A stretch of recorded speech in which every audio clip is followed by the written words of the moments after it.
Perpetual Treasuries Limited suspended by the Monetary Board of the Central Bank. President reveals details of a controversial cheque worth millions issued day before 2015 presidential election. Proposed constitutional amendment document heats up Parliament. SMFP slams News Media Standards Act. Good evening and welcome. You're with News First, your number one news provider. I am Shamir Rasuldin. And I'm Sonali Vanigavadake. We start off first with a look at your top story tonight. The business activities of Perpetual Treasuries as a primary dealer have been suspended for 6 months. Issuing a release, the Department of Supervision of Non-Bank Financial Institutions of the Central Bank said that the decision was reached by the Monetary Board. The business activities of Perpetual Treasuries have been suspended with effect from 4:30 p.m. today. The central bank says the decision was reached acting in terms of the regulations made under the Registered Stocks and Securities Ordinance and the Local Treasury Bills Ordinance. The central bank says it will take necessary measures to ensure that this regulatory action does not have a disruptive impact on the market. The Corps presented a report and the details have come to light through the Presidential Commission as well. This decision has been reached when all this has happened. They have done everything that they can and have made the country incur losses. There is an acceptance through this. This creates some validity. It is being proved that the facts that we produced at CORP and the facts that are coming out at the Presidential Commission are true. Steps should be taken to stop things like this happening again, creating losses to the government and to the people. Them being taken out of the list is not enough. That is what I have to say.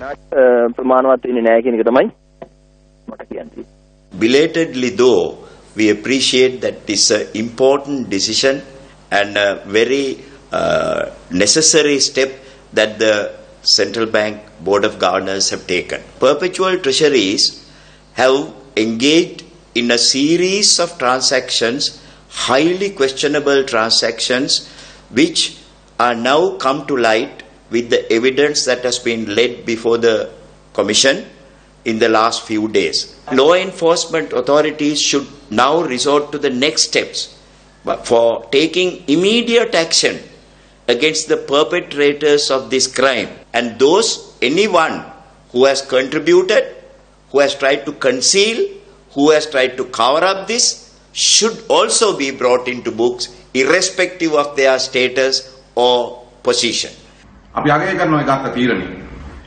We commend the decision that has been taken, but it cannot stop here. To take this further ahead, the accounts of these people should be seized. The central bank should take them over. We also have the details of the money that were deposited into their other accounts and other assets like houses and vehicles which were given as gifts. They can now find out how black money was converted into white money. So as the voice against corruption, we see this as a victory.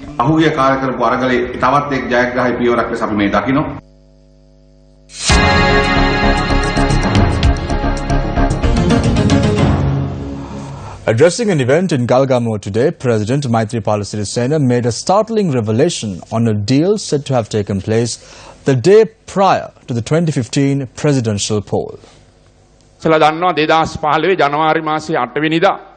As you are aware, I was elected as the President of this country on the 8th of January 2015. The day before, the 7th, was not a day on which any of the state institutions were working because state officials were deployed for election duties. However, on that day, a cheque worth millions of rupees was issued for the Gingang project. A question arose as to what happened to this money.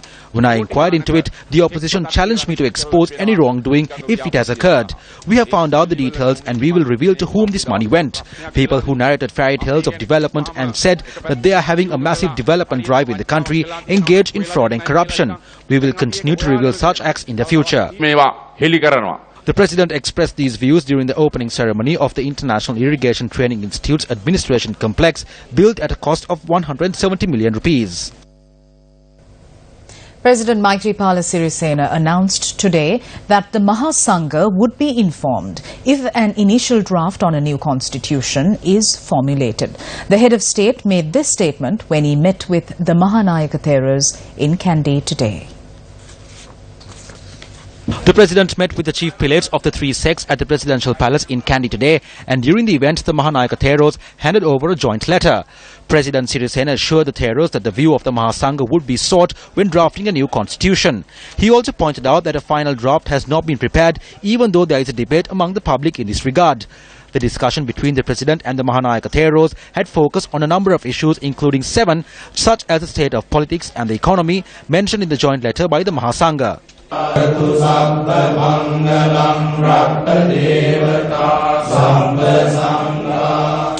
A debate arose in Parliament over a document on the new constitution which had entered circulation recently. Members of the opposition charges that the new constitution would take away the prominence given to Buddhism in the country. 4 proposals have been made to abolish the 9th article. The government cannot say they do not know about the draft interim report that has already been published. This was published last week during an event at the BMICH, which was organized by the government. Don't say that the Mahanayakas are not aware. It must be Rajitha Senaratne who is not aware of this.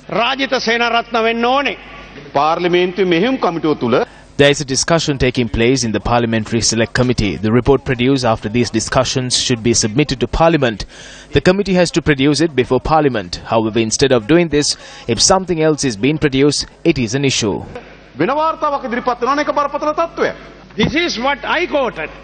This is the document which is an open document today. It's no more a secret document. Dinesh Gunabodhani is also a member of the steering committee. There was no agreement to produce our document anywhere else other than in Parliament.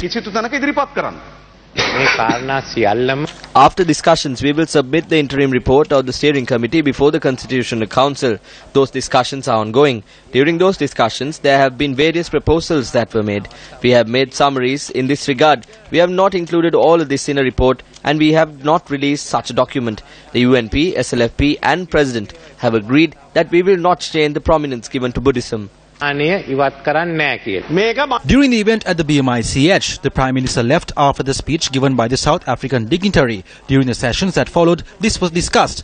This document says that it was published by the Secretariat of the Constitutional Council.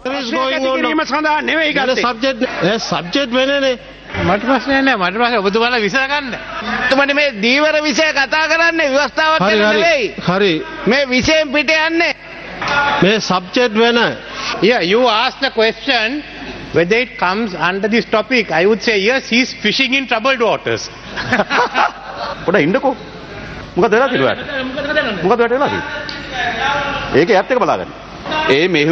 The committee is vested with the responsibility of creating an initial draft to the Parliament. If something else has occurred, we should look into this.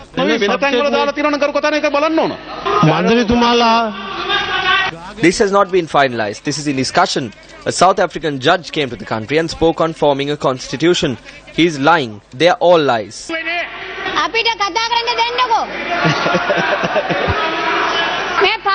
Allow us to speak. They're just playing around in Parliament. Dinesh Gunabodhani always incites racism, both here and outside. That report is a complete lie. He is the individual who brought the Gazette which legalized Saitam. Now he is speaking against it. He acts at times like the chief government whip and at times like Neville Fernando. He speaks of both Parliament and Saitam.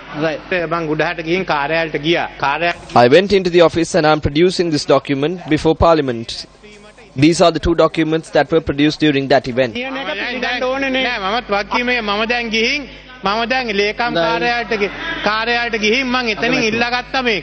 If there are talks of changing the 9th article, what do Buddhists have to do? What is the responsibility of the Mahanayaka Theros? As long as I am the chairman, I will not allow it to take place. When they threatened to break apart the Malwatu chapter of the Siam sect, how many of these people spoke up?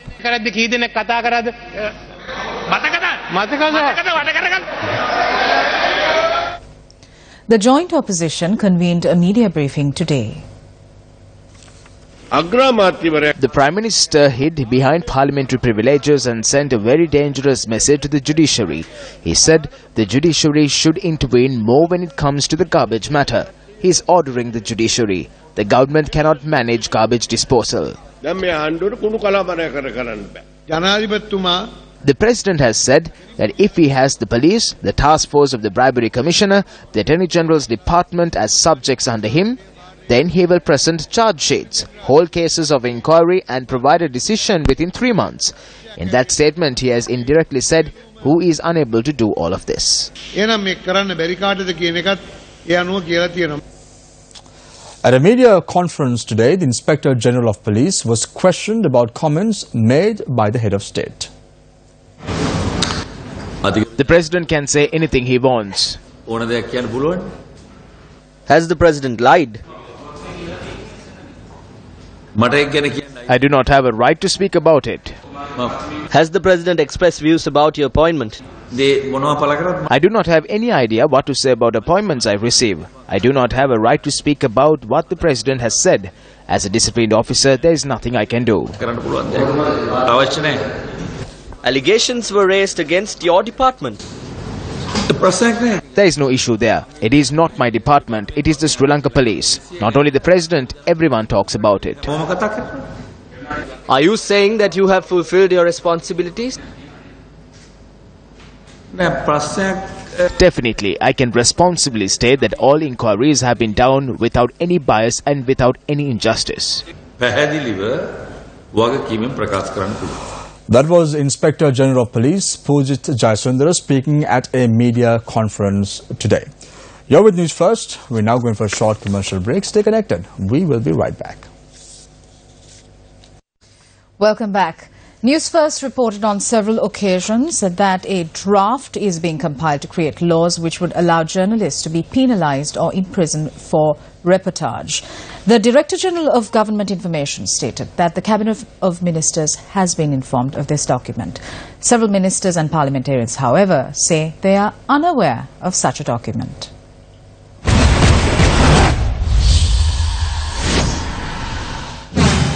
The document, titled the Independent Counsel for News Media Standards Act, has provisions to compile laws to penalize journalists for reporting. While the document proposes a council for news media, it says that the head of this council should be a lawyer or a retired judge. The news media, according to the document, is bound to reveal any source before this council. The future course of action with regard to this controversial document is being directed by an executive director of an NGO who is a British-Canadian citizen by the name of Toby Mendel and Dr. Pradeep N. Veerasinghe. In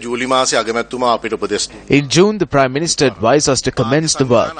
8 media organizations joined us for the initial discussions. It was decided to appoint a subcommittee. The committee then decided that services of Vijayananda Jayavira, who had retired from the UNESCO, should be obtained. We compiled the second draft and we made a request from Dr. Pradeep Veerasinghe of the Organisation for National Media Development. He received aid from international media support, the organisation you mentioned, to carry out this public consultation across the island. As part of that project, Toby Mendel arrived in the country last week.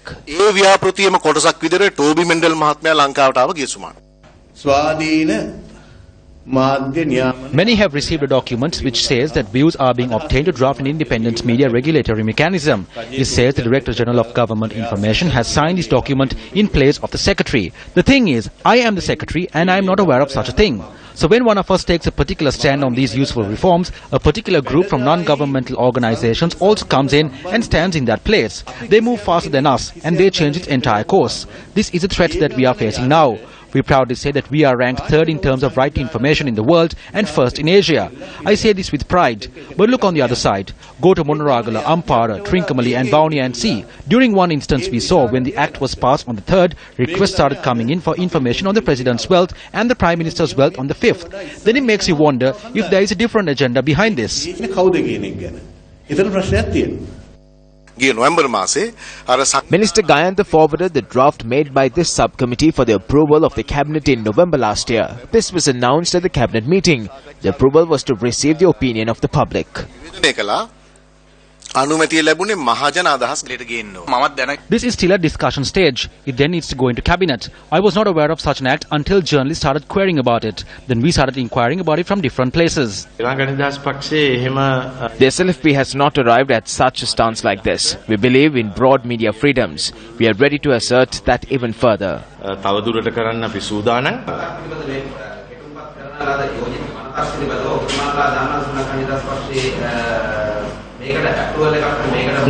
No, we do not accept it.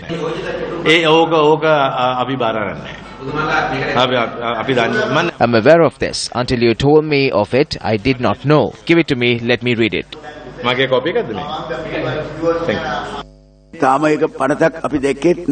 We have not seen an act like this. If they are trying to incite racism by distorting the Media Act, then we have to oppose it as Sri Lankans. The media should be self-regulated, that is my view. The media is now free in the world.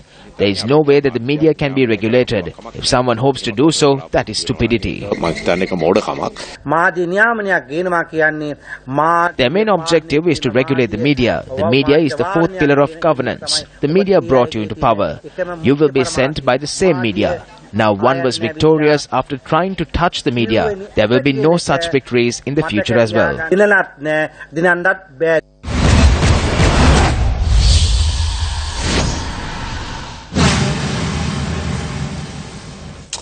The Inland Revenue Bill was tabled in Parliament yesterday. Here are some of the comments being expressed on the draft bill. Honourable Speaker, I present the Inland Revenue Bill. The bill details how taxes will be imposed for any assessment year from the 1st of April 2017.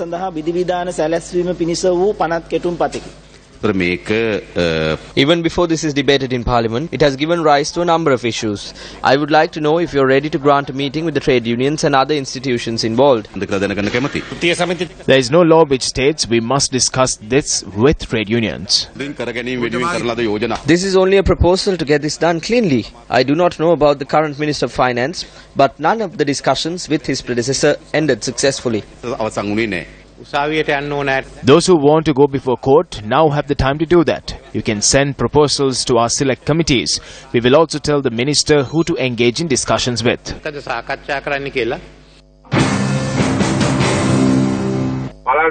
This bill should only be approved following a comprehensive debate. If not, the people and the trade unions will rise up against such an arbitrary decision.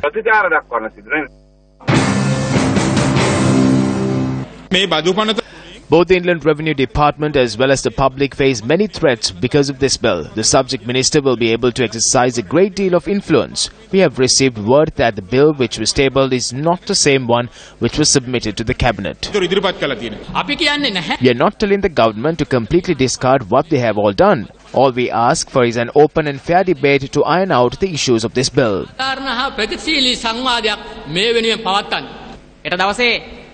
All the employees are prepared for a one-day strike tomorrow. If the government does not heed our cause, we are in discussions to get other trade unions also to join our fight.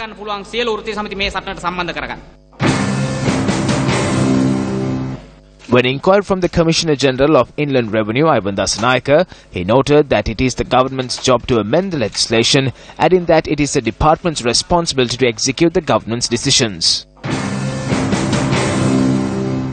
You see, like anything that is done, there is a good side and a bad side.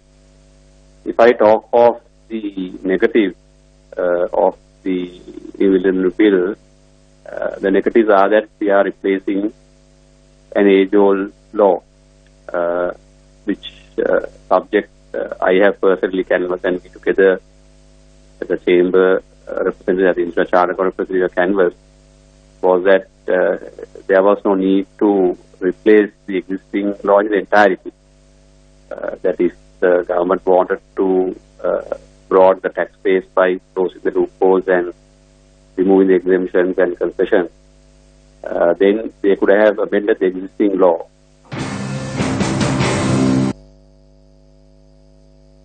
The biggest violation that I see is taxpayer is not treated like the taxpayer should be treated.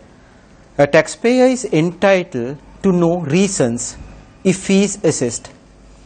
A mandatory requirement of giving reasons is removed in this bill, and taxpayer will not know why he is assessed. Then the burden of proof lies on the taxpayer when he appeals to prove his innocence.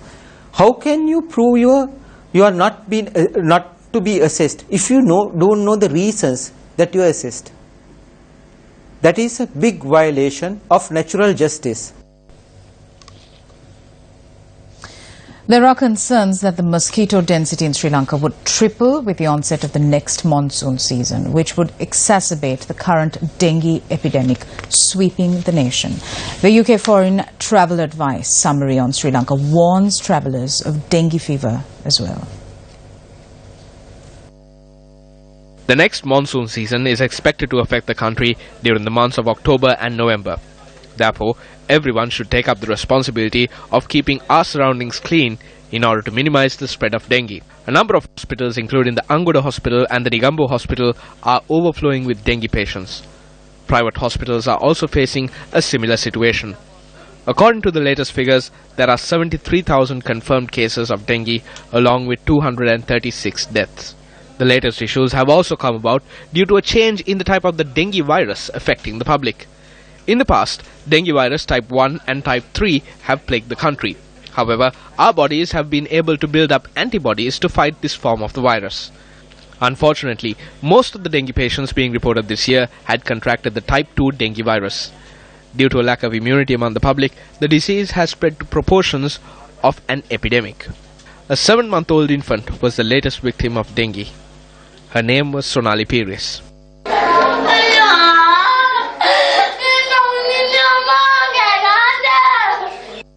Common dengue symptoms include sudden high fever, severe headaches, severe joint and muscle pains, fatigue, nausea and vomiting. 2 more symptoms have been added to the list by medical authorities: throat pains and diarrhea. If you are experiencing high fever, by the 2nd day, get a full blood test.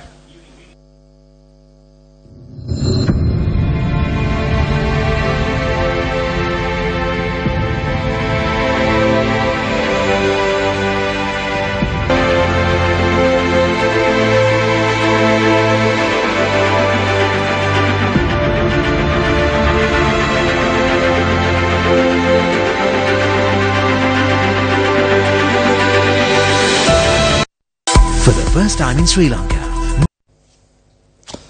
Welcome back. You're with News First. The Ministry of Health is due to sign 33 MOUs with 23 drug manufacturing companies to locally manufacture drugs for the State Pharmaceutical Corporation of Sri Lanka. The MOUs are scheduled to be signed on the 11th of July in Colombo. The new factories will be set up in Horana, Kalutara, Koggala and Kandy, generating nearly 2,000 job opportunities. Construction of several factories have already commenced. The drugs to be manufactured by these factories will be used in government hospitals. According to Minister Dr. Rajitha Senaratne, with the implementation of this project, the government will be able to save approximately 45 billion rupees, which is spent annually for the importation of drugs.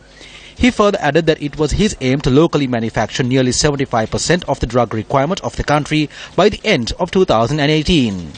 So Sri Lanka imports about $400 million worth of pharmaceuticals for the hospitals, which is about more than 65 billion rupees. This project is actually initiated as an import substitute. Number one, we are going to create at least 2,000 job opportunities here. Number two, we are going to bring in technology to Sri Lanka, which Sri Lanka never had.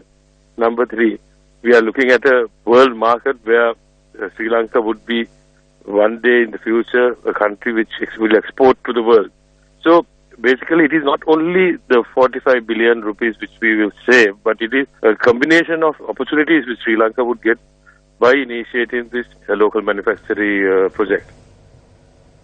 The Asian Development Bank has doubled its multi-sectoral assistance to Sri Lanka as a result of the merger of its 2 main windows of financing. Accordingly, plans are underway to mobilize around 800 to 1,000 million US dollars annually from this year. During a meeting with the Minister of Finance, Mangala Samaravira, Country Director of the Sri Lanka Residence Mission of the ADB, Sri Widowati, reiterated the ADB's commitment to partner with the government in developing Sri Lanka.